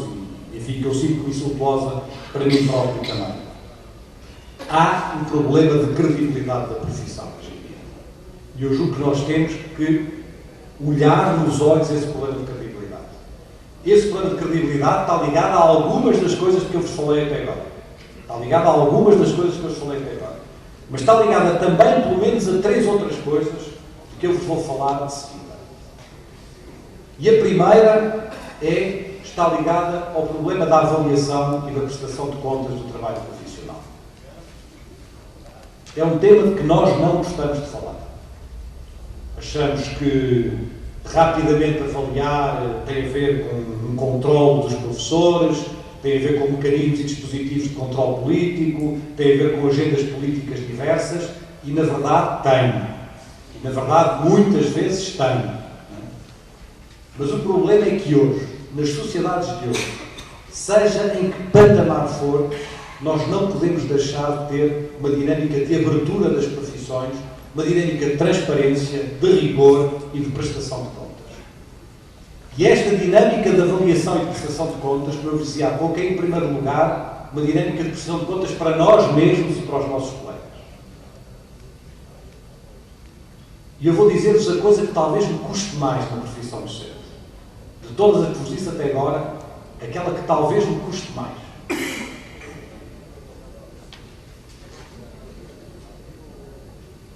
É nós sermos capazes, provavelmente todos os que estão nesta sala, eu incluído, é nós sermos capazes, muitas vezes, de conviver nas escolas durante 5, 10, 15, 20 anos, com professores em salas ao lado, que nós sabemos que são irresponsáveis, que são medíocres, que são incompetentes, que têm comportamentos éticos inaceitáveis com os alunos, não é? E não fazermos nada. Não temos mecanismos na profissão para intervirmos. E temos que ter. Porque se nós não tivermos mecanismos nossos da profissão, eu garanto-vos, esses mecanismos vêm de fora, vêm do exterior e vão vir cada vez mais. Não é? Por exemplo, em Portugal está em discussão neste momento uma coisa, a meu ver, inaudita, que é que a avaliação dos professores, uma componente importante da avaliação dos professores é feita pelos pais das crianças. Não é? Da avaliação do desempenho profissional dos professores. Não é? E o argumento para a introdução desta lei é que os professores não foram capazes, em devido tempo, de encontrar os mecanismos de regulação da profissão que permitisse, de facto, haver uma avaliação efetiva do trabalho. Nós não podemos ser complacentes com estas situações. Como não são os médicos, como não são outros profissionais. Não é? É claro que o fazemos por uma razão de sobrevivência. Fazemos porque só vamos encontrar chatice, trabalhos, vamos encontrar... Fazemos por muitas razões que são compreensíveis. Eu não estou a dizer que eu não compreendo estas razões. Estou a dizer que isto, do ponto de vista da profissão e da sua credibilidade, é absolutamente dramático. E é dramática uma segunda coisa de que nós gostamos pouco de falar na profissão docente também. É que os professores têm poucas lideranças profissionais. Têm lideranças sindicais, têm lideranças diversas, mas há pouca liderança profissional dos professores. Eu vejo também dizer uma coisa que é verdade em Portugal, não será no Brasil. Vou dizê-la apenas a partir de Portugal. Mas que eu acho uma coisa, quando nós pensamos do ponto de vista da sociologia das profissões, é uma coisa quase impensável. Mas em Portugal é assim. Eu vou fazer esta afirmação, que, como vos digo, não será válida para o Brasil, mas que é válida para Portugal. Uma grande maioria dos melhores professores que nós temos nas escolas portuguesas vivem escondidos dentro das escolas. Isto é, sobrevivem à conta de uma espécie de um apagamento e de uma espécie de um isolamento para não arranjarem problemas, para não arranjarem trabalhos. Não só não são reconhecidos pelos outros professores, não são muitas vezes reconhecidos pelas estruturas institucionais, não é? Como não têm nenhum papel de liderança, não têm nenhum papel de promoção, por exemplo, na integração dos jovens professores, que tanto precisariam deles, que tanto precisariam da sua experiência, do seu bom senso, do seu saber, não é? Como muitas vezes são melhores, para serem melhores professores e continuarem a fazer o que se fazem, têm quase que se esconder dentro das instituições. Não é? E isto é uma coisa, a meu ver, impensável também do ponto de vista da profissão. Não é? E por último, a nossa credibilidade passa muito por qualquer coisa que os professores perderam nos últimos anos ou nas últimas décadas, que foi uma capacidade de intervenção pública. Nós temos uma capacidade de intervenção pública ao nível sindical, é verdade que existe, mas os professores falam pouco. Ora, numa sociedade mediática, numa sociedade fortemente comunicativa, nós temos que aprender a falar mais. Temos que ter uma voz pública mais forte e temos que aprender a comunicar melhor com o exterior. Vocês vejam, por exemplo, o que são hoje as ciências. Na área da ciência, quais são as ciências mais prestigiadas no mundo? E se vocês repararem quais são as ciências mais prestigiadas no mundo, são as ciências que nos últimos 30 ou 40 anos tiveram uma grande capacidade de comunicação com o público, não é? De atração do público. Não é? Todas as ciências do ambiente, ou as ciências ligadas à astronomia, ou as ciências ligadas ao cérebro. Isto é, vocês verificam que aqueles cientistas dedicam uma parte importantíssima do seu trabalho a comunicar com o exterior do seu trabalho, a divulgar cientificamente as suas descobertas, a intervir na televisão, a produzir programas. Os professores fazem isso muito mal.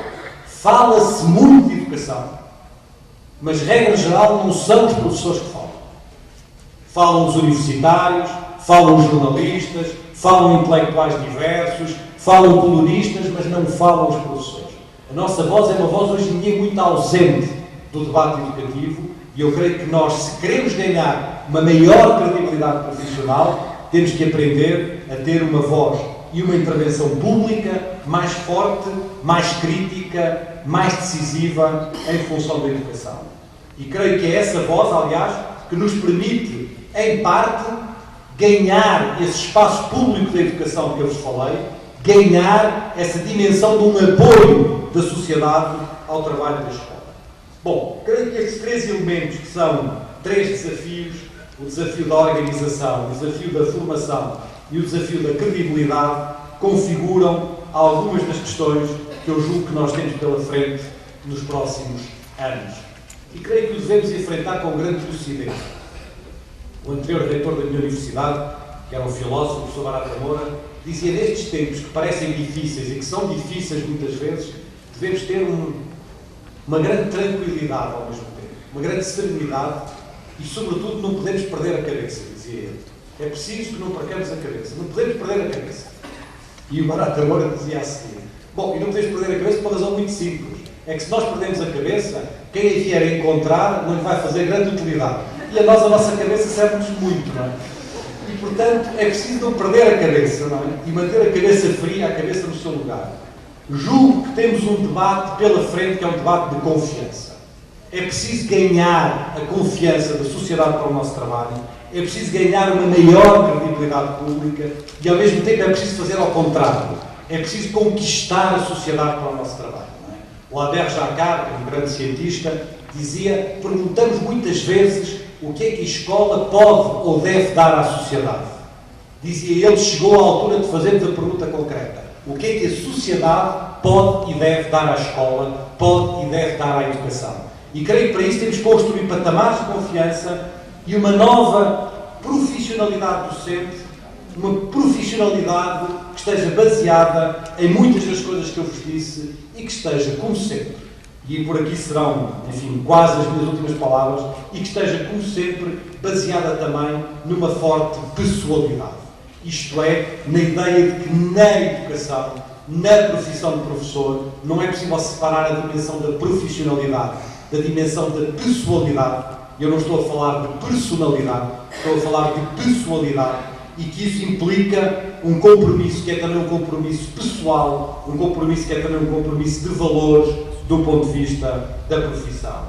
É nesse sentido, nesse exato sentido, que eu julgo que nós podemos e devemos caminhar no sentido de celebrar um novo contrato educativo. E um novo contrato educativo com a sociedade, um novo contrato educativo que passa por uma reformulação também da profissão. Porque de certeza que não haverá sociedades do conhecimento sem escolas e sem professores. De certeza que não haverá futuro melhor sem a presença forte dos professores e da nossa profissão. Podem inventar tudo o que quiserem. Podem inventar tecnologias, serviços, programas, máquinas diversas, umas à distância, outras menos à distância. Podem inventar tudo o que quiserem.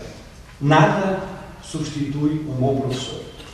Nada substitui o bom senso, a qualidade da relação humana, a capacidade de incentivo e de motivação que só os bons professores conseguem despertar.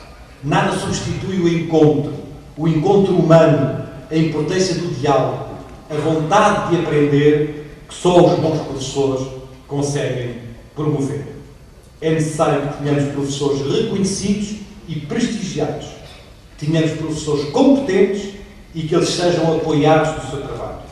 Professores que sintam o apoio, como alguém dizia, o apoio da aldeia toda, isto é, o apoio de toda a sociedade.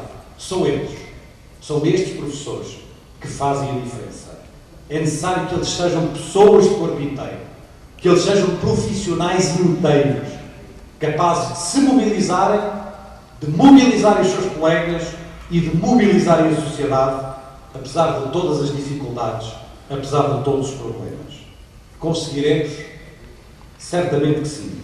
Certamente que conseguiremos, uma vez mais, ultrapassar esta fronteira da profissão.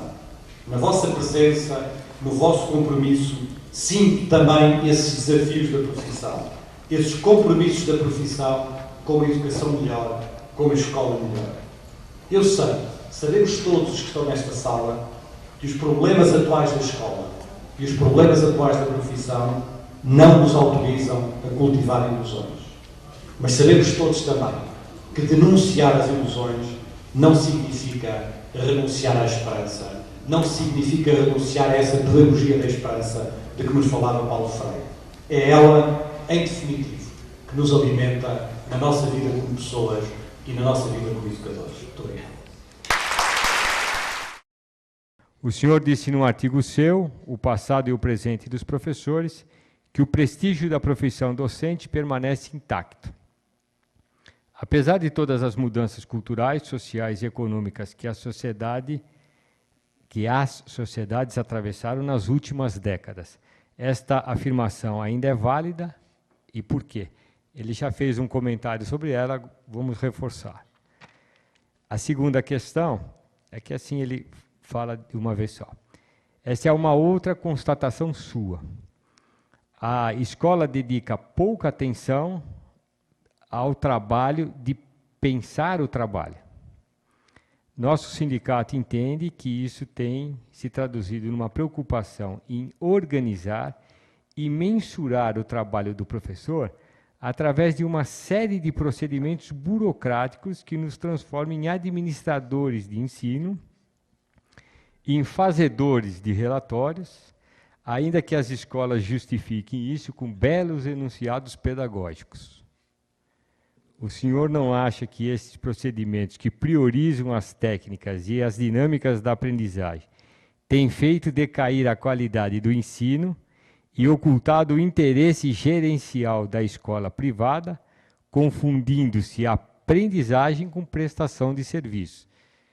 Está blocado nas suas questões. Terceira. Não são só 4, tá bom? Pensar o futuro ainda é uma tarefa da escola? É uma pergunta, desculpa, eu não pontuei corretamente. Pensar o futuro ainda é uma tarefa da escola?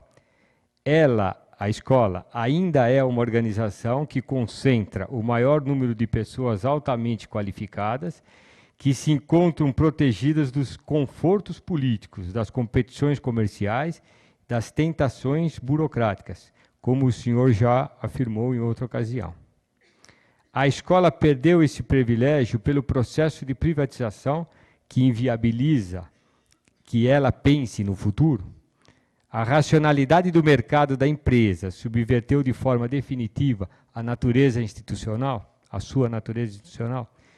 E, por último, como é que o senhor imagina que vai acontecer o trabalho nosso dentro das escolas nos próximos 10 anos? Fica à vontade. E eu fico onde? Aí ou aqui? Aqui? Agora o melhor é ficar aí. Mas eu, se calhar, vou utilizar um... Vou talvez começar pela última, que é como o senhor imagina a escola daqui a 10 anos. Um dos trabalhos em que eu participei nos últimos anos foi um grupo de intelectuais que a OCDE convidou justamente a colocar essa questão, os cenários de futuro para a educação. Quais seriam, não tanto aqueles que eram desejados, mas o que é previsível que aconteça como cenários de futuro para a educação e para os sistemas educativos. Eu devo dizer que não gosto particularmente das reflexões excessivamente prospectivas, que às vezes são muito técnicas, mas este grupo foi um grupo muito interessante. Foi um grupo onde havia gente muito interessante e foi um grupo muito estimulante. E depois de muitos agrupamentos, este grupo chegou à definição de 6 cenários, e eu vou dizer-vos quais foram os 6 cenários a que se chegou, como cenários possíveis para a educação nos próximos anos.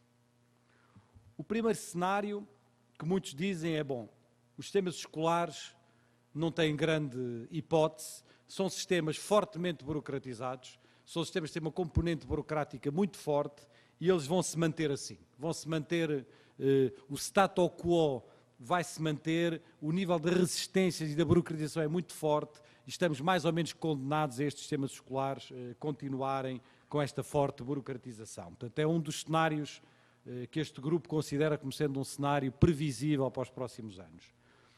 Um segundo, que é um cenário que está hoje muito forte no mundo inteiro, é um cenário de expansão do modelo de mercado.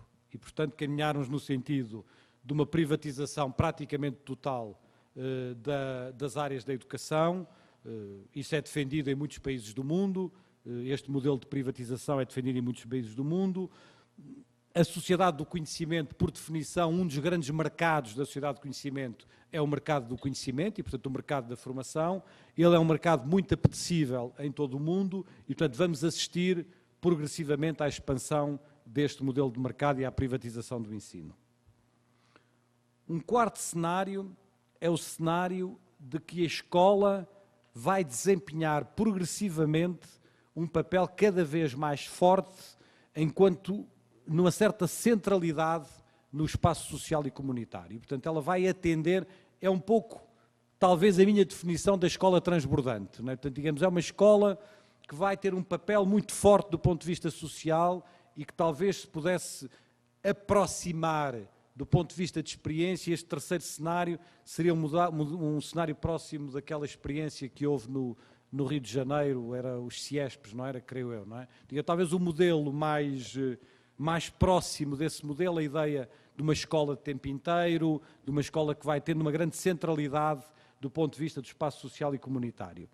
O quarto cenário, e que em parte foi o cenário que eu aqui defendi ao longo da minha palestra, é de uma escola com uma organização centrada na aprendizagem e, portanto, a separação da escola do espaço público da educação e uma centração na aprendizagem. O quinto cenário é o da expansão das tecnologias e das redes digitais de formação. Portanto, vai haver uma grande expansão das tecnologias e, portanto, no fundo, isto rapidamente vai permitir dinâmicas de autoeducação, a distância, que vai tornar razoavelmente obsoletas os modelos de educação presencial que nós temos hoje em dia. Eu devo dizer, por exemplo, que o homeschooling, o ensino em casa, que existe nos Estados Unidos, eu, por exemplo, fui estudar, quando estive nos Estados Unidos, essas práticas, porque fazia muita confusão na minha cabeça. Eu punha-me a pensar assim, e se eu fosse pai e quisesse educar o meu filho em casa, eu era capaz? Eu acho que, apesar de tudo, com mais ou menos dificuldade, com o apoio da mãe e tal, eu acho que aí até aos 10 anos provavelmente seria capaz. Mas, quer dizer, aos 13, 14, 15, 16, eu sentiria totalmente incompetente. E o homeschooling nos Estados Unidos vai até ao final do ensino médio, não é apenas para as crianças da escola primária. Não é? E eu procurei perceber como é que era possível eles fazerem isso. É possível porque eles constituíram uma espécie de um sistema educativo paralelo, fortemente baseado em tecnologias e redes digitais. Portanto, há uma espécie de redes digitais que apoiam os pais nessas tarefas e, portanto, as crianças estão em casa através desta expansão. E o sexto cenário é um cenário, no fundo, de desintegração da escola. Quer dizer, a escola, tal como a conhecemos, ela vai se desintegrar e ela vai ser substituída por um conjunto de outras instituições, não é? Diversas, e vai perder a sua razão de ser, vai perder o seu, enfim, a sua razão de ser do ponto de vista social. Porquê é que estão a vermelho estes dois cenários, o terceiro e o quarto? Estão a vermelho porque depois do grupo ter chegado a esta identificação de cenários, foi feito um inquérito a nível mundial aos professores, dizendo, bom, estes são os cenários que nós entendemos como cenários previsíveis. Agora, nós gostávamos de perguntar aos educadores quais seriam os cenários desejáveis. Não é? E os educadores e professores em todo o mundo, quase 90%, não é? Achou que eram desejáveis ou o terceiro ou o quarto cenário. E é muito curioso que entre o terceiro e o quarto cenário se dividiram praticamente a meio. Está a ver? Isto é, cerca de 45% achavam que o desejável era o terceiro cenário, cerca de 45% achavam que o desejável era o quarto cenário. Não é? E, portanto, houve uma espécie de uma divisão entre os educadores, entre estes dois cenários. Eu, como lhe disse, o meu argumento e a minha perspectiva, que eu aqui defendi, é desta escola como organização centrada na aprendizagem. Portanto, eu estou do lado dos 45% de educadores e professores que optaram por este cenário. Ele parece-me um cenário razoavelmente previsível e parece-me, sobretudo, um cenário desejável para, enfim, para as próximas décadas. Respondendo às outras questões, eu julgo que a profissão docente é uma profissão que mantém uma parte do seu prestígio. Eu acho que ela tem sido, que este prestígio tem caído, apesar de tudo, tem caído. Era normal que caísse, isto era normal que caísse. É muito diferente nós vivermos numa aldeia em que há um padre e um professor e um médico, e em que, por definição, aquele professor é uma referência daquela comunidade local, ou vivermos em grandes urbes, não é, como São Paulo ou outras, em que há uma diluição dos professores.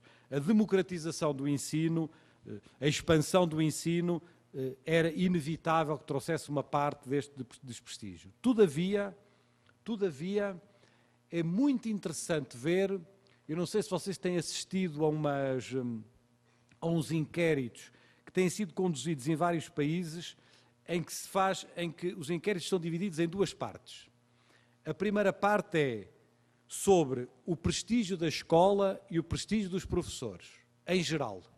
Não é? Perguntam-se às pessoas no meio da rua, bom, e normalmente as respostas são muito negativas. São muito negativas. Não, a educação está péssima, a escola não ensina nada, as crianças não ensinam nada, não aprendem nada, não há valores, é uma desordem total. E, portanto, há uma visão muito negativa da sociedade, tanto sobre as escolas como as sociedades, como sobre os professores. E isto em praticamente todo o mundo. Não é um problema brasileiro, é um problema que se vive em praticamente todo o mundo. E depois, na segunda parte do inquérito, fazem-se exatamente as mesmas perguntas, mas já não formuladas em termos gerais, mas formuladas em termos concretos. Diga, não me fale das escolas em geral, mas fale-me da escola concreta do seu filho e do professor concreto do seu filho, está a ver? E nesta segunda parte dos inquéritos, as opiniões são muito mais positivas. Quer dizer, isto é, há uma espécie de divisão entre o tal, evidentemente, a tal evidência geral, isto está tudo muito mal, isto é tudo um desastre, não sei, e depois a percepção que as pessoas têm da sua escola concreta e do professor concreto do seu filho. E aqui o prestígio da profissão é bem mais elevado. Portanto, eu creio que nós temos que jogar com isto para podermos, de facto, afirmar nos próximos anos este prestígio e, sobretudo, ter um pouco a convicção de que, como eu dizia no final da minha palestra, quer dizer, não há maneira de substituir os professores. Lembrar-se-ão todos das famosas máquinas de ensino que foram inventadas há 40 anos.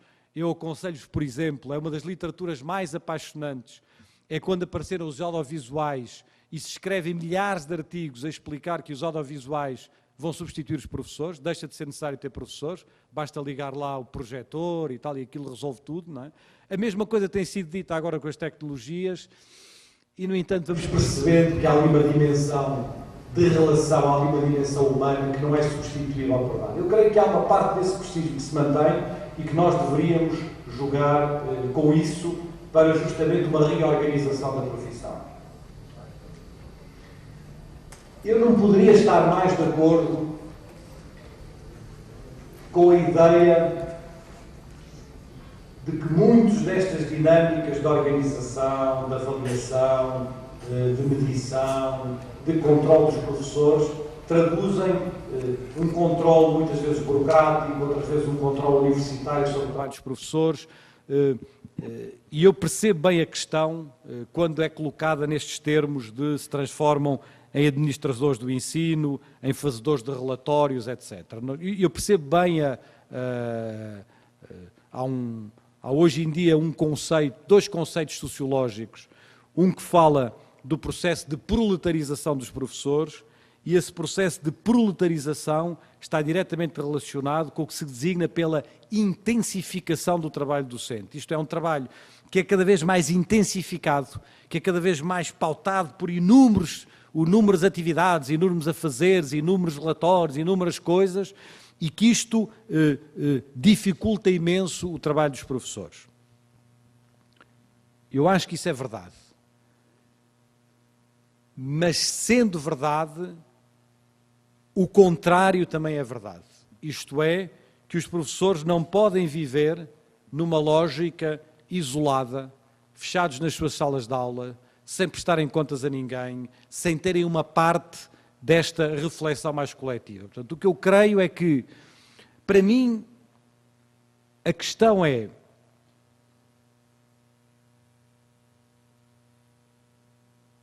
deixe-me dar-lhe um exemplo concreto da minha vida. Quando começou a haver cursos de formação contínua de professores em Portugal, os professores sentiram estes cursos como mais uma exigência para o seu trabalho. Achavam que eles não lhes traziam nada, que eles eram totalmente inúteis, não é? Mas que era uma maneira, porque era mais uma obrigação que o Estado tinha imposto de fazer o curso A e o curso B e o curso C, e havia imensa relutância em ir a estes cursos. Se não pudessem ir, não iam os professores, não é? Mas, ao mesmo tempo, estes mesmos professores que se recusavam a fazer isto, alguns deles criaram comigo, e no quadro de um movimento que nós chamamos de movimento da escola moderna, que é um movimento que vem do tempo de Freinet, os sábados de reflexão, que eram sábados em que nós nos encontrávamos todos os sábados para trabalhar em conjunto, em que não havia créditos, não havia cursos, não havia formação contínua, não havia relatórios, mas em que praticamente nenhum professor faltava àqueles sábados. A minha questão é, porque é que aquelas tarefas eram vistas como tarefas constrangedoras e as tarefas que eles definiam connosco eram vistas como tarefas que facilitavam o seu trabalho, que não eram mais uma complicação, mas que eram uma facilitação do trabalho.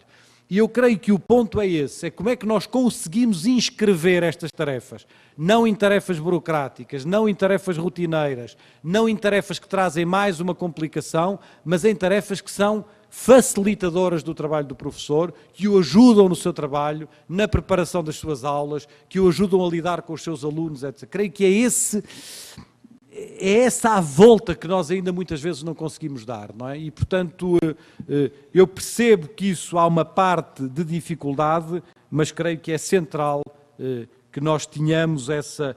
A meu ver, é central para a credibilidade da profissão. Como é central para a credibilidade de todas as outras profissões. Quer dizer, isto é, nós podemos